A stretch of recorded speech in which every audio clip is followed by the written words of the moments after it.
You know, when Gillian came up and she was explaining why she was a little bit late, I was really expecting her to say, and the runners came in front of her, and she thought, well, I could fit in a 10K. And then it wouldn't put it past you, because Gillian does seem to be able to do so many things at the same time.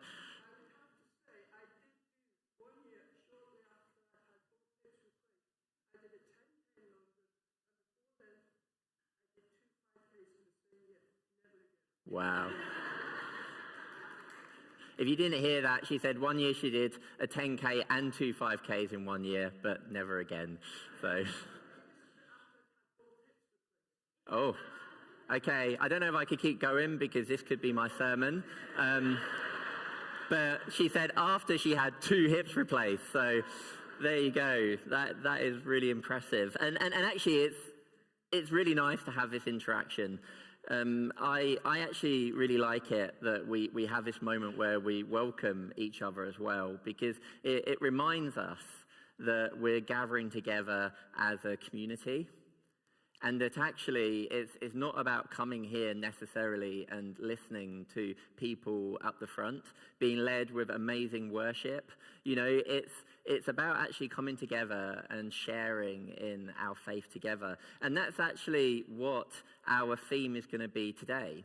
We'll be thinking about the importance of community when we come to the topic of discipleship. So we're starting a new series, and it's actually quite a long series. It's 12 weeks, so you're really going to have to prepare yourself for the long haul. But the good news is that it's not 12 weeks solid just listening to me.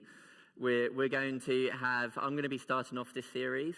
We're then going to have Harvest on the 8th of October, 6th of October. Make sure you come to the right day. And Rosie will be leading us for Harvest, where we're then going to be going into a week of prayer and fasting. And we're sure that that's going to be a really important time of Thanksgiving.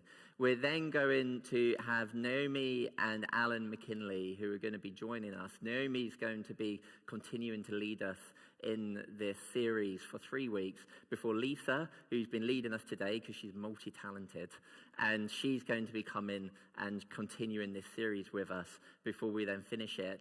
And then it's going to be Christmas, would you believe it?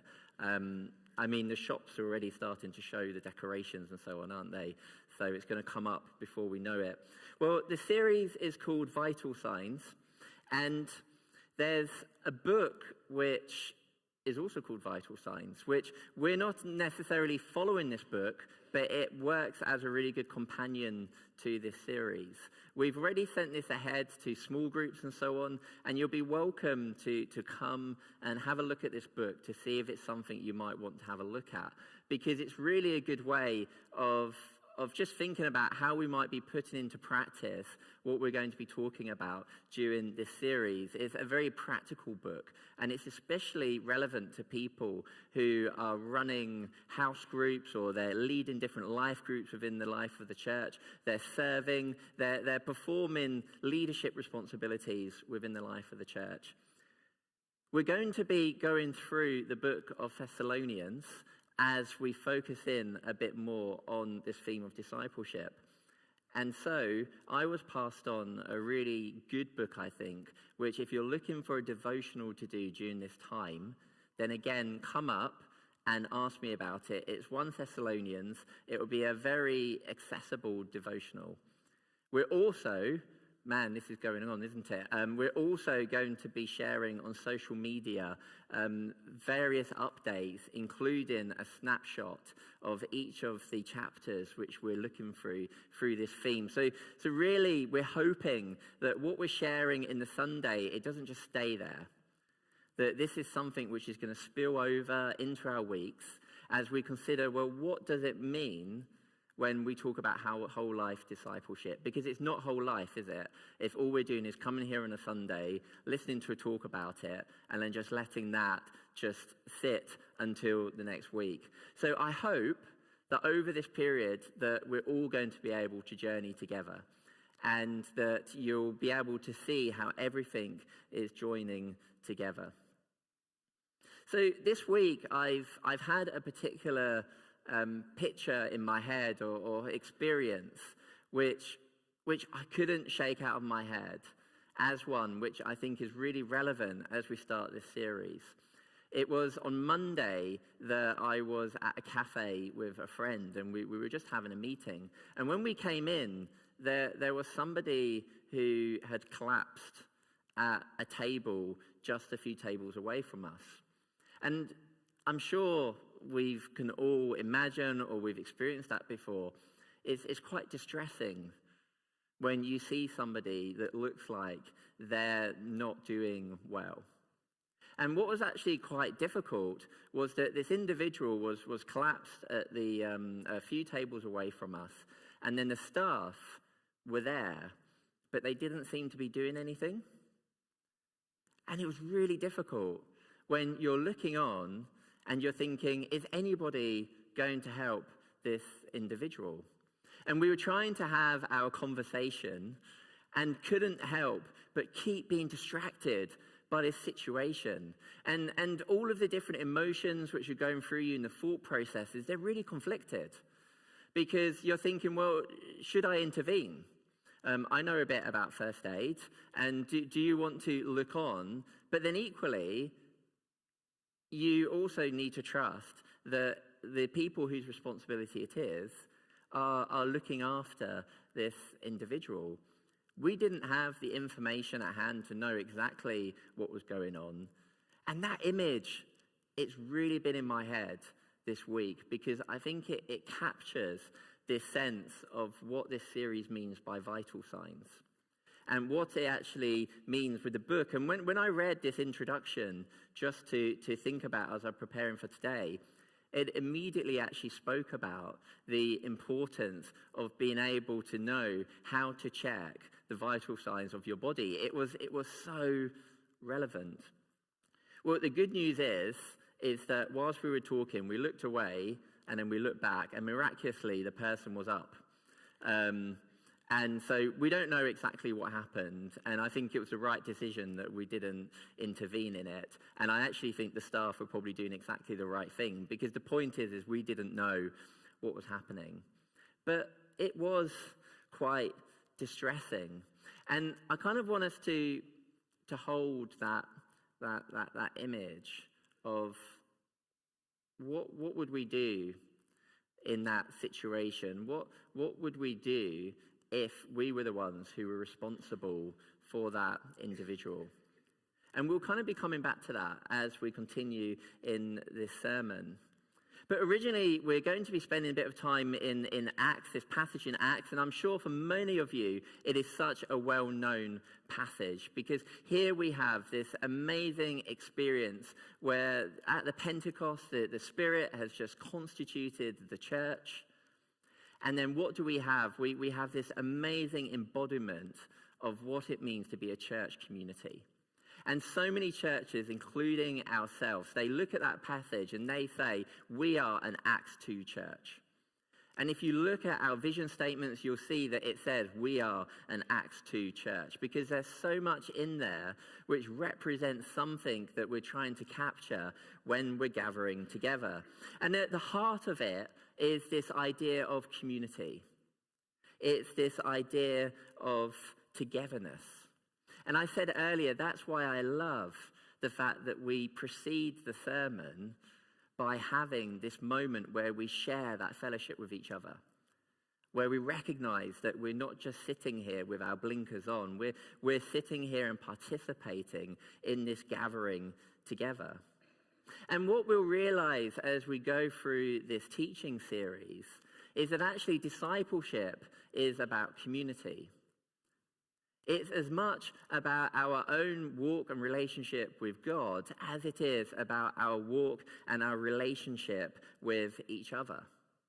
And we see how integral this is for Acts, because you'll realize that when Luke was writing this original account, he was actually pointing towards the community which was then constituted by the Holy Spirit. It's really interesting because when you go back to the beginning of Acts, we're introduced to all sorts of different characters. Because in some ways we went from Jesus' story to the disciple story in the early church. But it doesn't zoom in on the individual disciples' stories. or how they're feeling. What it actually does is it talks about how much they were together. And I'll just show you that. It says in chapter 1, verse 6 of Acts, it talks about when they had come together. It's talking here about when Jesus said to them to wait for the instructions from God for what's going to come next. And they gathered together. It talks about how they met again together in chapter 1, verse 13, where it says, all of these with one accord were devoting themselves to prayer, and then again together. And just so that we don't misunderstand, because it would have been easy to have misinterpreted this and think, well, this was just speaking about the men, it says, with the women and Mary, the mother of Jesus, and his brothers. Here again, it was everyone meeting together. And then again, when the day of Pentecost arrived, they were all together in one place. I don't think there's any coincidence that you can actually see a very clear thread which is talking about how the community came together. That community was very much at the center of what Jesus' plans were for his church, where the Spirit was going to come and dwell and allow this church to spread across the world. And so I think when we think about this, it's quite important to think about, well, what is the nature of this community? Because if we take this idea of this community, which the Spirit has just come and established as the church, then I think it's really important for us to take the time and think about, well, what exactly was it that was wanted of this community, that was so special about it? And I think we can have a clue to that when it says that this community devoted themselves to teaching, fellowship, communion, and prayer. Isn't that just an amazing snapshot of the fullness of what a community should be like that is gathering in Jesus' name, devoting themselves to teaching, fellowship, communion, and prayer? I was struck earlier as we were singing the song, Receive Our Adoration, that there was something in that was trying to express this same idea of how this community were meeting together and they were devoting themselves. And you probably found when I've spoken before that I do quite like to have a look at the word sometimes to really try to get an understanding, because so often is the case when words are translated into our language that really they're trying to settle for the closest word, but it doesn't always capture the full spirit of that word. And so sometimes you can dive in a word and it doesn't take you anywhere. Other times it can really add more vibrancy. And the word that I was really surprised as I digged into was this word devotion, because I realized that it meant so much more than what I understand. Even in the reading that Gillian gave earlier, that word of devotion, the actual same word came up twice. But it wasn't translated twice as devotion. It actually says in 2:46 that they were attending the temple together and breaking bread in their homes. And this word attending is actually the same word as when they were devoting themselves to teaching, fellowship, communion, and prayer. And I think that's quite important, because this word attending then is capturing something of this communal devoting. It wasn't just about the individual devotion. It was about them coming together and joining together in this devotion. But also, when we look at this same word in Colossians and in Romans, both of them translate this word devotion as to continue steadfastly. There's something about this commitment in this word. It's about devoting in such a way that we are not giving up. It's a devotion which is recognized in all aspects of our lives. It wasn't just about coming to a service on a Sunday. It was about the very direction that they were pointing their lives in general. And then really interestingly, in Mark chapter 3, verse 9, Jesus told his disciples to have a boat ready for him. And would you believe it? That word ready is the same word for devotion. Isn't that amazing? That when we're talking about this idea of devotion, it's capturing all of these elements. It's this idea of coming together in devotion to Jesus. It's about being steadfast in that. It's about demonstrating in our whole life that this is something which is primary to who we are. But then also, it's about being expectant. It's about being ready to see what it is that God is going to say to us through that devotion together. It's more than a discipline, it's an expectation. And I think that's really helpful when we think about how too often, and I can certainly say this is something which I fall into the trap of, when we think about what our mission is and our service is to the church, we can often equate that to doing things. We can think about all the different ways that we're serving in the life of the church, all the different ways that we feel that we are giving ourselves to the life of the church. When we're thinking about the plans for the church, we can be thinking about how we're just trying to tick boxes. We're going to run a series here or a program there, and this is going to be one step in some sort of amazing process that we've decided to get us from A to B. And then we might then be thinking that today, when I said that we're going to talk about whole life discipleship, and you might have thought, this topic again, haven't we already heard enough of this?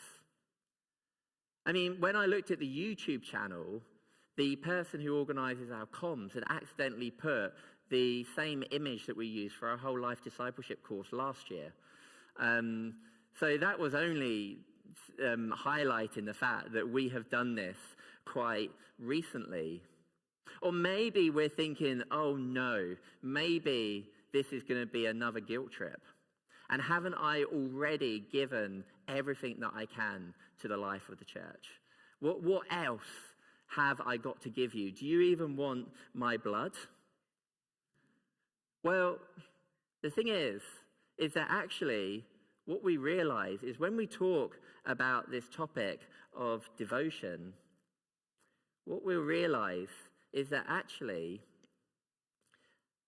devotion for God is not something that should be added to our everydays. It's not about what we're doing in the life of the church.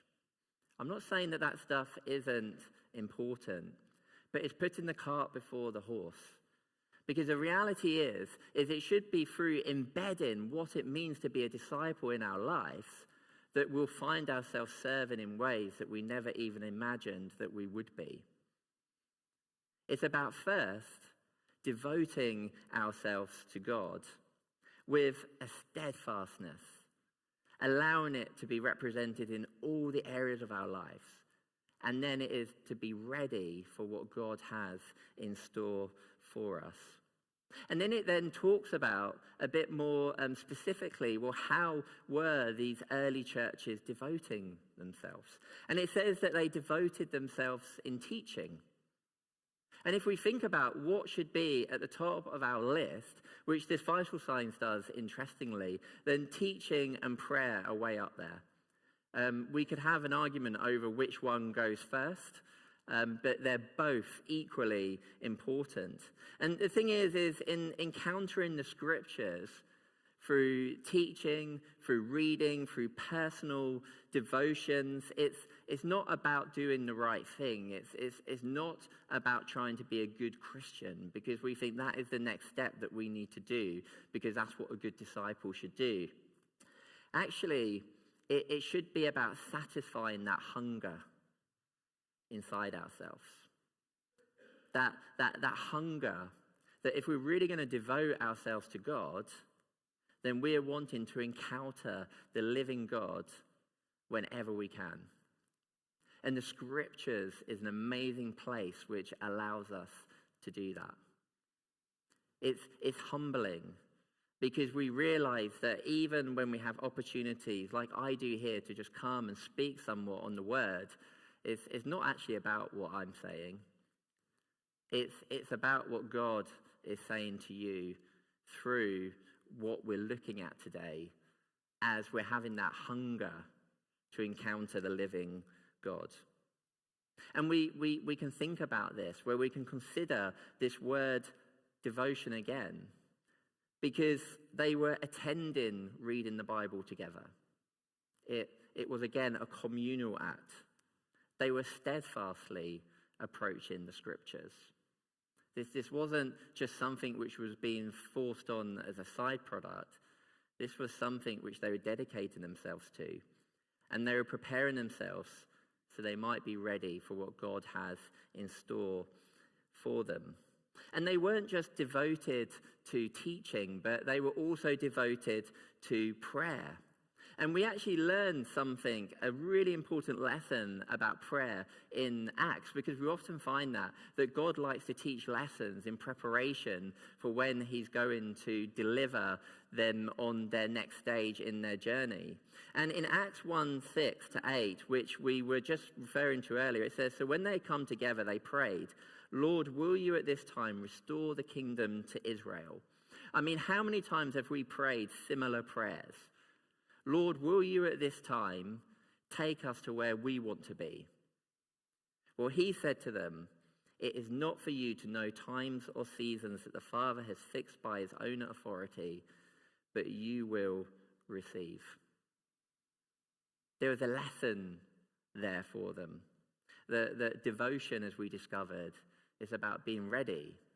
It's about waiting on God. And there's a boldness in that.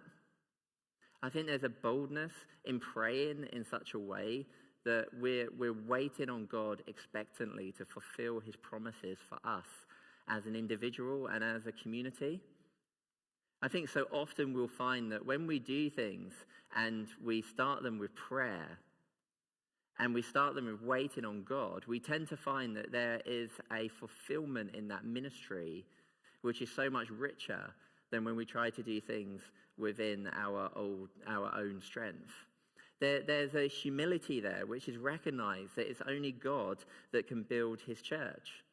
It says in Psalms, "Unless the Lord builds a house, those who build it labor in vain."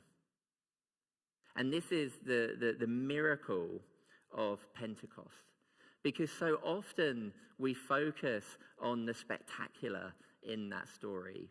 And yet, actually, I think the real miracle is that God told them to wait as they prayed and they came together. And then what he established is this unique fellowship, the kind of fellowship that we would like to think isn't represented anywhere else in the world. It has its own word for it, of koinonia. And I like that word because it really just captures this idea of what it means to be a fellowship which is built around these fundamental principles of being expectant for God to work within their community, to be worshipful to God, to be thankful to him, to be generous, to be joyful, to be praising, to see supernatural things happening. All of this is represented in that small piece, showing this is the kind of community that God established. Isn't that amazing? And we see that most powerfully when they break the bread together, because we lose the significance of this. Because in them times, who you ate at the table with mattered. And so when we break our bread together, we are sharing the intimacy of what it means to be family, of what it means to share our lives together. It's a sign of deep friendship, of solidarity, of unity. And Jesus was often criticized for who he ate with. And yet he represented the kind of community of diversity that we're supposed to be representing as a church. All of this is about who we are. It's not about how we run our services. What amazing initiatives we have running within the local community, and we do have amazing initiatives running. It's not about how we play our music. They're all important, but they're not the priority. They're not captured in this model of community that the Spirit had established. It's not about doing church, it's about being church. It's about who we are inside and outside the building. It's about the impact that we have as a fellowship, as a community on those around us. And there's a really significant contrast within Acts as well, which I think is really fascinating. It's that when the disciples were all originally together, it kept on saying that they were together in a room. And then it was during the Pentecost that they were together in a room, that outside you had thousands of people coming into that place, Jerusalem, for the Pentecost festival. And yet the disciples were in their room together. And then when the Spirit came, it was the Spirit which drew those that were outside to draw together with those who were inside.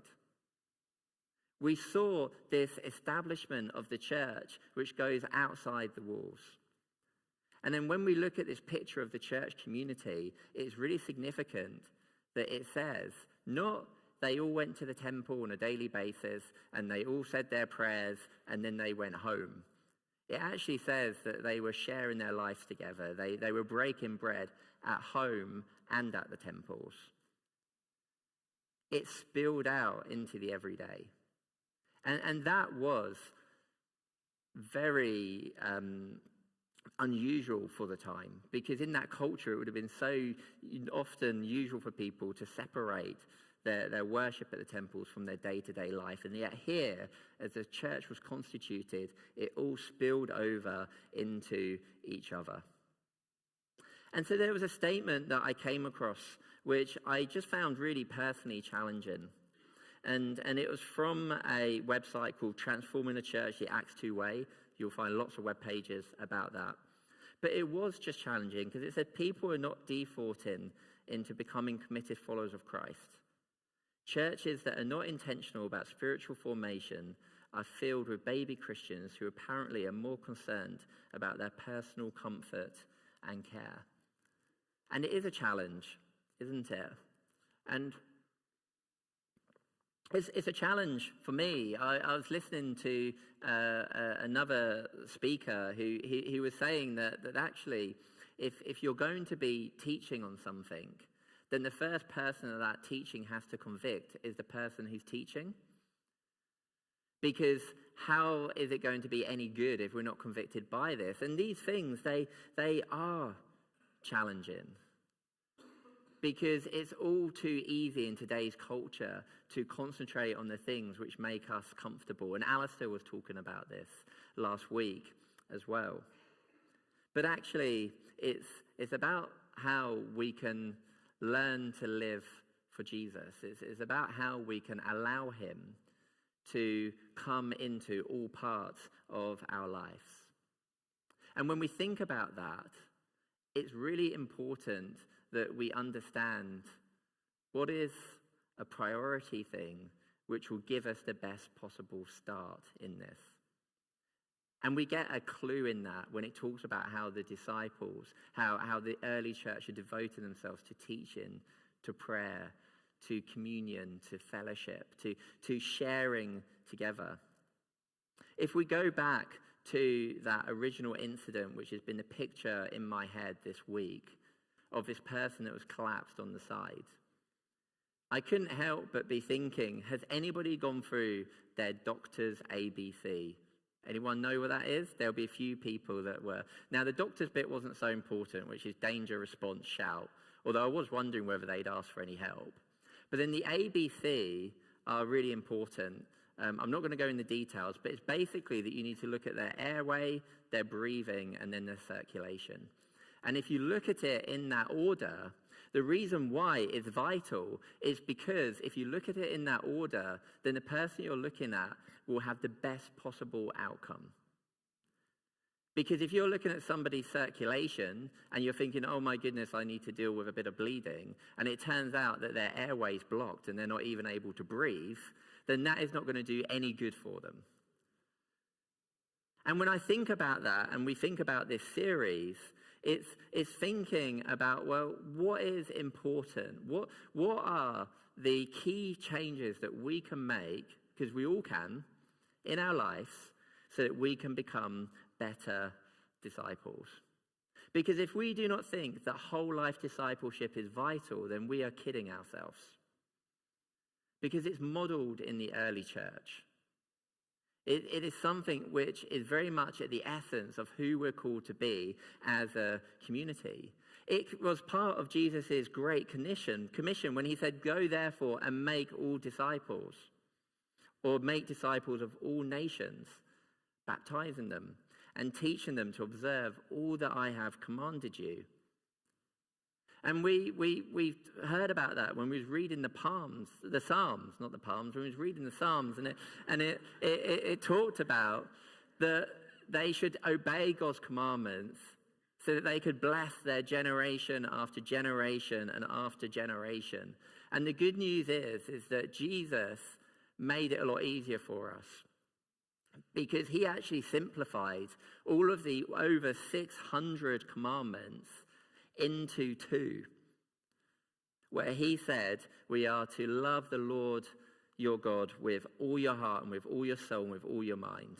This is the great and first commandment, and a second is like it: you should love your neighbor as yourself. That is a part of our calling to be disciples, because he said to go therefore and make disciples, teaching them to observe all that I have commanded you. That captures what it means to be disciples. Now, I had a conversation a couple of weeks ago when we were talking about worship with another pastor, and he shared something which I thought was really quite profound. He said that he doesn't like the term worship service, because that implies that when people are coming to worship, they're here to be served. We could argue it can be viewed other ways. But what he liked particularly was the idea of worship gathering. Because actually, when we think about worship and when we look at Acts here, we actually realize that what their worship was about what they're bringing and what they're sharing in the life of the church. Each and every person that came to worship brought something to that worship and made that worship possible. It was about who they were and who they were bringing. And so when I think about this radical new community which was created in the early church, this community was built around this idea of people coming and sharing with each other in this devotion. And it's interesting because some commentators actually suggest that when it said that they shared everything with each other, that was hyperbole. That was just trying to romanticize what the early church looked like. And I would say that is completely not true. And that is because part of my other research that I've been doing is I've been looking at writers in the early church, so post the New Testament, someone called Tertullian. And he actually wrote specifically when he was looking on distress in the way that Christians were being persecuted. He said, look at how they share everything together. Look at how they care for one another. Look at how they demonstrate the kind of love. How can you look at them and suggest that they're in any way worthy or guilty of this persecution that they're being faced at that time? Because there was something distinctive about that community.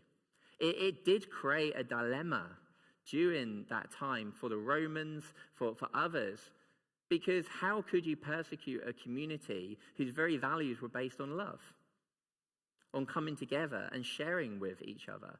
And you do actually see that tension if you dive a little bit into that time.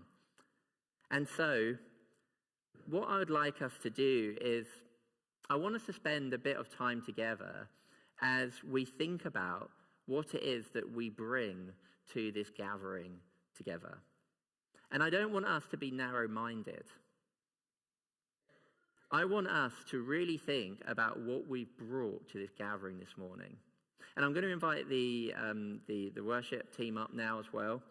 And we're actually going to use this as we begin to go into the next song. Because the next song that we're going to be singing is I Speak Jesus. And actually, the lyrics to this are so relevant as we're thinking about what we're bringing to Jesus and what we're bringing to each other. And I just ask you to just bear with me as we now go into a time of worship response. And what I'd ask you to do is whatever you feel comfortable with, you might want to close your eyes. You might want to put your hands out in front of you. You might want to do that metaphorically in your head.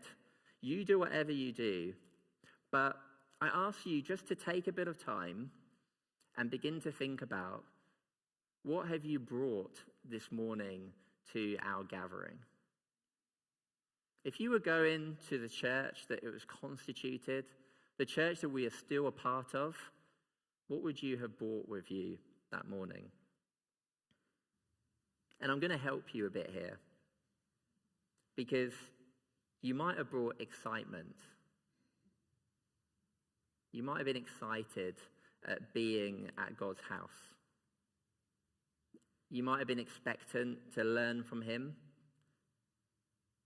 It might be a willingness to serve, because that's important in your life. Or maybe you've had a stressful week.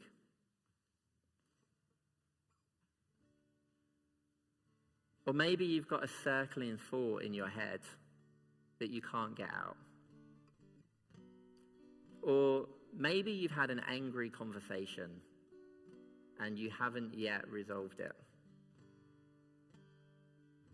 Or maybe you're tired, or anxious, or depressed.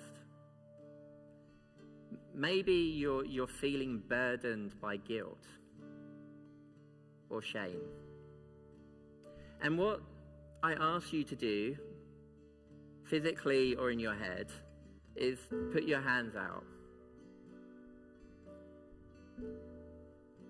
Share them to God, but also share them with each other. Because when we think about the early church, they were saying they shared everything.